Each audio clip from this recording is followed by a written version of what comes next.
Hello student, स्वागत करता हूं आपको अपने इस नए वीडियो में। आप लोग देख रहे हैं अपना पसंदीदा चैनल निखिल चौहान क्लास 10। सो आज मैं आप लोगों को बताने वाला हूं धावन सोडा। क्लास 10th केमिस्ट्री का एक चैप्टर है जिसका नाम है अम्ल क्षार तथा लवण।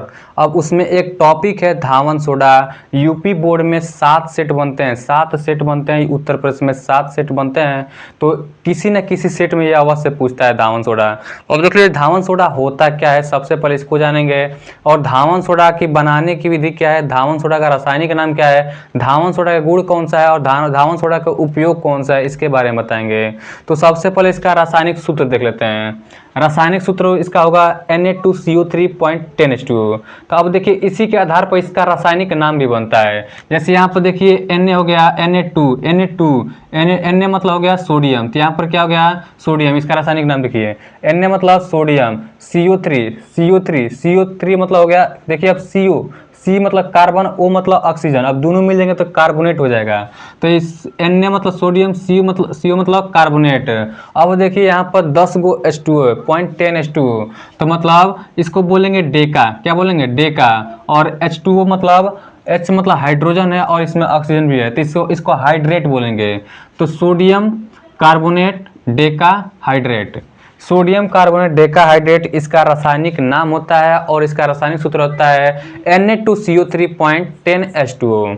आशा करता हूँ आप समझ चुके होंगे। इसके बाद इसको बनाने की विधि देख लेते हैं। जब सोडियम हाइड्रोक्साइड में यानी NaOH, Na मतलब होता है सोडियम, O मतलब ऑक्सीजन, और जब OH ऑक्सीजन और हाइड्रोजन जब मिलता है तो ऑक्साइड बन जाता है। तो जब सोडियम हाइड्रोक्साइड बनता है, सोडियम हाइड्रोक्साइड में कार्बन डाइऑक्साइड यानी CO2 गैस को प्रवाहित कराया जाता है तो हमें सोडियम कार्बोनेट और जल प्राप्त होता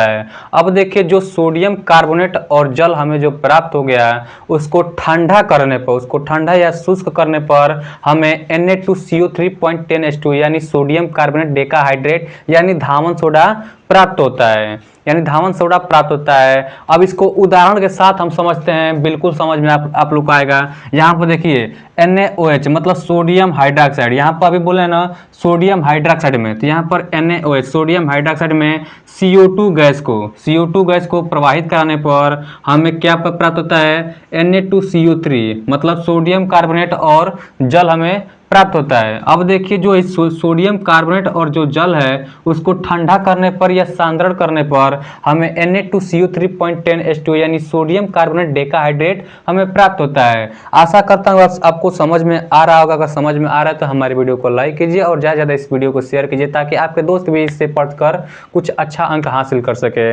अब देखिए इसमें उष्मा के प्रभाव को देने पर, इस जो सोडियम कार्बोनेट डेकाहाइड्रेट उसमें उष्मा को प्रभाव देने पर, अब देखिए जब Na2CO3.10H2 को शुष्क या खुले स्थान में छोड़ देने पर ये अभिक्रिया करके 9 गो H2O जो होता है वो बाहर कर देते हैं, निष्क्रिय कर देते हैं। 9 गो जो H2O होता है वो क्या करते हैं, निष्क्रिय कर देते हैं। अब देखिए उदाहरण के साथ समझते हैं। अभी बोले हैं ना सोडियम कार्बोनेट डेकाहाइड्रेट को खुले स्थान में छोड़ देने पर यह अभिक्रिया करके 9 गो यहाँ पर देखिए, जो यहाँ पर 10 गो है ना, 10 गो हाइड्रोजन है, इसमें से 9 गो जो होगा निष्क्रिय हो जाएगा, मतलब 9 को छोड़ देगा, बचेगा कितना एगो। तो यहाँ पर बनेगा क्या Na2CO3 + H2 मतलब एक कहीं H2 बन रहा है। अब देख लेते हैं